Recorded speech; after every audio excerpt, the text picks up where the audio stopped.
সিনিয়রদের দেখলে সালাম দিতে হয়, জানো না? দেখো নাই? আসসালামু আলাইকুম। আমি বাঘ না ভাল্লুক। মানে দেখে এরকম ভয় পাও কেন? ও সেদিন তোমার ওই ফ্রেন্ডরা থাপড়াইছে দেখা একটা একটু বেশি হয়ে গেছে। এত মারাটা উচিত হয় না। কি করবো বলো, আমার আসলে এই ঘাড়ের এই জায়গার রকটা একটু টেরা, বুঝছো? খুব জলদি হিট হয়ে যায়। চলো বসে একটু খাওয়া দাওয়া করি। আম্মু যদি মেরে ফেলবে।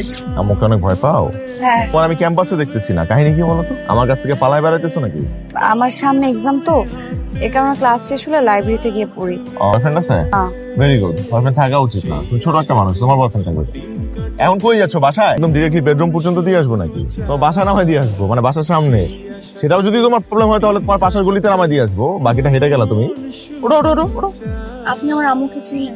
চিনলে কথা কোনোদিনও বলছি। তোমার আম্মু আমাকে চিনে না, চিনলে তুমি আমাকে এই কথা বলতা না। অ্যাটলিস্ট চলো সেলিমের দোকানে গিয়ে চা খাই।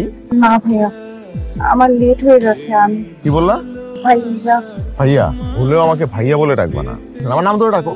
আমি সিনিয়র তো কি হইছে, আমার নাম ধরে ডাকো। আমি তোমার পারমিশন দিলাম, ডাকো ডাকো। নামই জানো না, আমার সাথে ডাকো। আগে ভাইয়া, আমার লেট হয়ে যাচ্ছে। আমি এভাবে হবে না, কালকে তো আগে আগে এসো তো, তোমার সাথে আমার জরুরি কথা আছে, তোমার একটা সেশন নিতে হবে। যাও।